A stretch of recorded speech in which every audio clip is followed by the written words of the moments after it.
Voilà, bonjour.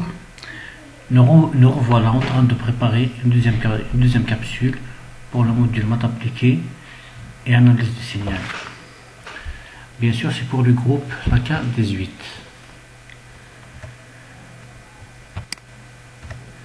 Donc, pour cette deuxième vidéo, c'est pour aborder la première partie du cours où on traite et des dérivés et des intégrales. Mais pour faire court, donc nous n'allons aborder que la partie intégrale qui est la plus importante, et puis on va bien sûr se limiter à un simple rappel. C'est pour que vous puissiez vous retrouver, sinon retrouver les notions de calcul essentiel, le plus important pour pouvoir aborder facilement ce qui reste du cours. Donc, qui dit intégrale dit primitive. Donc, calculer la primitive, c'est calculer l'intégrale. Et puis, parfois, on a des intégrales qu'on appelle des intégrales limitées. Donc, vous avez des bornes qui interviennent dans le calcul de l'intégrale. Maintenant, pour le calcul de la primitive, on a en principe trois méthodes très simples. La première, c'est par identification. Donc, qui dit identification dit la fonction par laquelle on cherche une primitive est constituée de fonctions élémentaires très simples pour lesquelles les primitives sont connues. Donc, on procède directement à l'écriture de la primitive sans trop se casser la tête. Si je vous dis x, la primitive de la fonction f de x qui est égale à x, bien sûr c'est 1 sur 2 x au carré et ainsi de suite. Donc, c'est pareil pour les autres fonctions élémentaires.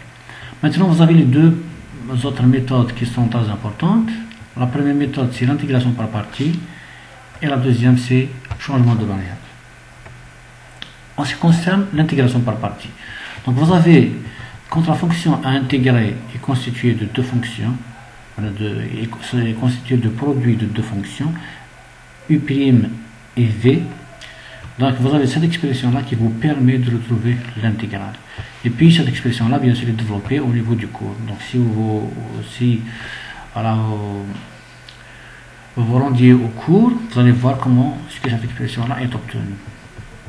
Maintenant, l'avantage de la fonction, sinon de la méthode de calcul de l'intégrale par partie, c'est que l'intégrale, le premier intégral, il est transformé en une expression qui est simple, moins un autre intégral. Donc en principe, cette intégrale-là qui va apparaître dans l'expression de calcul du premier intégral devrait être plus facile que le premier. Maintenant, pour que cela soit vrai, il faudra que le choix de plutôt de Vx, celle qui sera dérivée et qui devient V', soit judicieux. Très souvent, quand vous avez Vx fois U'x, Vx est souvent un polynôme. Donc si vous avez un polynôme qui est multiplié fois une fonction trigonométrique, le choix de Vx et de Ux, c'est très facile. Toujours le polynôme, c'est Vx. Donc le polynôme, c'est la fonction à dériver. Donc ici Vx, on va la dériver, va devenir V'x. D'accord? Si vous faites ce choix-là, un choix judicieux, vous allez finir par retrouver des intégrales qui vont apparaître dans l'expression de calcul de l'intégration par partie, qui est beaucoup plus facile à réaliser, à suivre. Et puis l'intégration par le changement de variable. Donc ici, le changement de variable s'effectue aussi avec une certaine intelligence. Donc il faudrait savoir choisir la variable, donc l'expression phi de t, à remplacer par une autre variable qui va vous permettre de faciliter l'expression de f de x. Maintenant, si on choisit très bien la nouvelle variable, l'expression de f de x va se retrouver écrite autrement sous un format beaucoup plus facile, beaucoup plus accessible au calcul de l'intégrale. C'est l'avantage de l'intégration par partie. Maintenant, on va passer très rapidement à un exemple d'application. Donc, celui bien sûr que nous avons abordé au cours. Donc, on a le premier exemple, c'est la fonction f de x, f1x, qui est égale à x cosinus de x. Comment calculer l'intégrale de cette fonction-là, sinon la primitive Taha?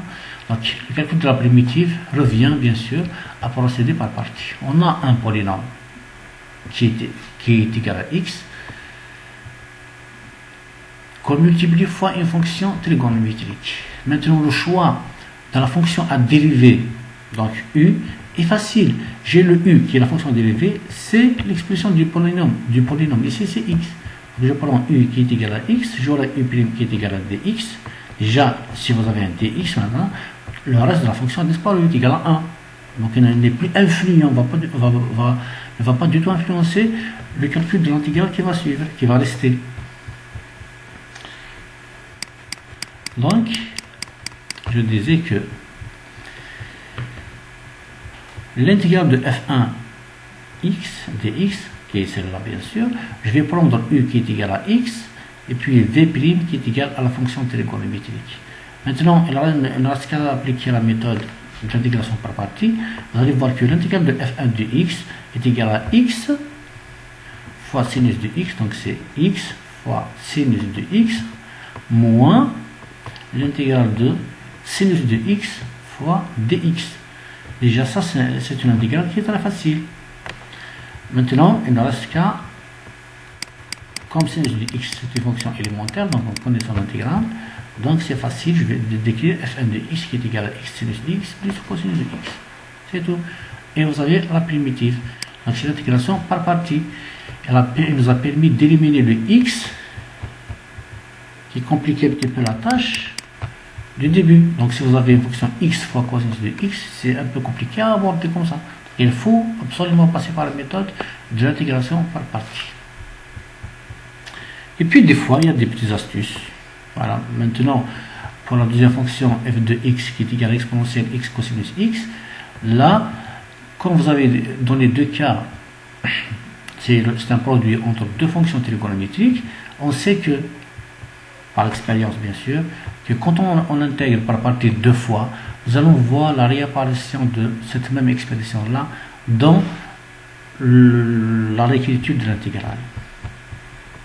Maintenant, je vous laisse un petit peu procéder par vous-même. Vous allez vous y retrouver. Mais l'astuce, quand vous avez l'intégrale qui est donnée par l'exponentielle x cosinus x, maintenant en faisant un choix par partie, vous allez vous retrouver au final vers l'apparition du même intégral. Donc vous avez l'intégrale de exponentielle x cosinus x avec un signe moins. Maintenant là, ça facilite un petit peu la tâche. Quand on a le moins, bien sûr. Donc, il suffit de déplacer l'intégrale d'exponentielle x cosinus x vers l'autre côté de f de x. Vous allez voir que l'expression se réécrit comme suit. Donc, 2 fois l'intégrale d'exponentielle x cosinus x dx qui est égale à cette expression-là. Maintenant, vous allez déduire que l'intégrale d'exponentielle x cosinus x de x qui est égal à 1 sur 2, donc je divise par 2 pour retrouver cette expression-là, est égal à 1 sur 2 cosinus x exponentielle x plus exponentielle x sinus x. Voilà. C'est facile. Bien, c'est l'intégration par partie qui nous a permis, bien sûr, d'accéder à la solution. Maintenant, pour le troisième exemple, vous avez l'intégrale de f x de x qui est égal à l'intégrale de cosinus racine de x de x. Là, on a une fonction normalement connue, un cosinus égal à x, mais une fonction élémentaire, donc on peut calculer facilement. Mais comme on a une racine de x, donc ça complique un petit peu la fonction. C'est pour ça qu'on procède par changement de variable. Je vais prendre u qui est égal à la racine de x et je vais réécrire la fonction, en espérant bien sûr avoir une réécriture beaucoup plus facile, beaucoup plus simple à réaliser. Donc en effectuant ce changement de variable, bien sûr ce qu'on avait dit au départ, pour le changement de variable, je vais changer la variable, mais je vais changer aussi le dx. Il ne faut jamais oublier la réécriture du dx et son remplacement par son expression. Donc j'ai un x qui est égal à un racine de, plutôt un u qui est égal à un racine de x, ce qui veut dire que x est égal à u, donc x qui est égal à u au carré, mettons au carré, le racine va disparaître, j'aurai x qui est égal à u au carré.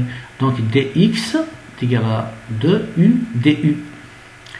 J'ai le dx, je le remplace par son expression qui est égal à 2u du. Et puis, dans l'expression cosinus à racine de x, je vais remplacer racine de x par un u. Et je vais réécrire la fonction. J'ai la fonction, l'intégrale de f3x dx est égal à l'intégrale de cosinus racine de x dx. Maintenant, racine de x va devenir un u. Et puis le dx va devenir un u fois du. Maintenant, j'ai cette intégrale-là à calculer. Quand je regarde l'expression de l'intégrale, c'est la même chose que la première. C'est u fois cosinus u dx. Donc forcément, j'ai un polynôme fois une fonction trigonométrique. Donc je vais procéder par intégration par partie. Maintenant, l'intégration par partie, c'est classique. C'est comme le premier exemple, c'est comme F1. Donc il suffit de choisir u qui est égal à la fonction à dériver. D'accord. On l'a appelé maintenant. C'est GU. On a appelé G parce qu'on a ici une petite confusion sur les variables. Dans les variables, donc on a appelé GU qui est égal à U. Si je la dirige, je vais avoir un dx. Et puis ça facilite la suite. Vous prenez cosinus ux qui est égal à v'. Voilà. Maintenant vous allez intégrer v', vous allez avoir vu qui est égal à sinus x. Et puis la suite, elle est facile.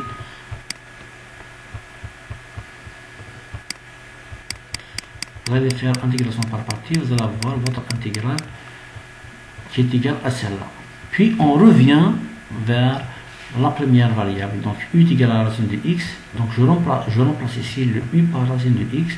Je vais avoir l'intégrale de f3 de x dx qui est égal à cette expression. Et puis c'est fini. Normalement c'est simple. Maintenant concernant le troisième exemple, vous avez de visu G1 moins racine de t sur racine de t. Tout de suite, j'ai quelque chose qui saute aux yeux, c'est la racine de t que je vais remplacer par une autre variable. Maintenant, si je prends u qui est égal à la racine de t, ça ouvre les portes. Il suffit d'évoluer par la suite. Une fois qu'on a effectué ce changement de variable, j'ai racine de t à racine de t. Je sais qu'en remplaçant la racine de t par une nouvelle variable, dans notre cas c'est u, je vais réécrire l'expression de l'intégrale, donc la fonction f4t, d'une manière beaucoup plus facile. Donc, je vais faciliter son expression, son écriture. Et puis, on observe ce que cela va donner en faisant un petit développement. Donc, je vais effectuer un changement de variable. Donc, c'est la même chose. Vous avez un dt qui est égal à 2u du. J'ai le dt. Je vais le remplacer par son expression. C'est très simple. Et puis, vous avez la racine de t à remplacer par la suite par un u. Mais ici, comme c'est une intégrale qui est limitée, donc je vais chercher les nouvelles valeurs de l'intégration. Les nouvelles valeurs de l'intégration 4 et 1. Maintenant, je cherche comme si la variable c'était. Donc, quand t est égal à 1, u est égal à combien? Donc, quand t est égal à 1, je remplace. Il suffit de remplacer. Je vais avoir un u qui est égal à 1. Quand t est égal à 4, le u est égal à 2. Donc, j'ai déterminé les nouvelles bornes de l'intégrale. Donc, on peut écrire que f4 de t est égal à l'intégrale de 1 jusqu'à 4. 1 en fonction de t, 1 moins racine de t sur racine de t dt, qui est égal à 1 sur l'intégrale entre 1 et 2, parce que à la place de 4, je vais mettre en 2, et puis à la place de 1, je vais mettre la valeur de u qui est égale à 1. 1 c'est 1. Je vais avoir entre 1 et 2, et puis je remplace la racine de t par le u, et vous avez cette réécriture. Donc la nouvelle intégrale calculée est celle-là. Maintenant on sait que le dt c'est 2u du. Donc en remplaçant le dt par son expression, je vais avoir des simplifications. Vous avez le u qui va disparaître et il va rester un du. Donc je vais avoir un 2 fois 1, donc 2 moins 2u.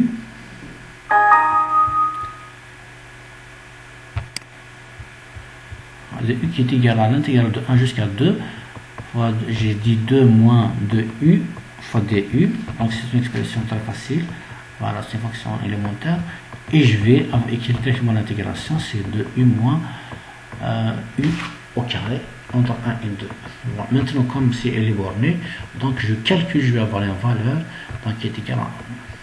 C'est tout. Et puis, on remplace directement l'intégration, ou plutôt l'expression de l'intégrale, par sa valeur. Voilà, je vous remercie pour votre intérêt. Et à la prochaine vidéo. Merci.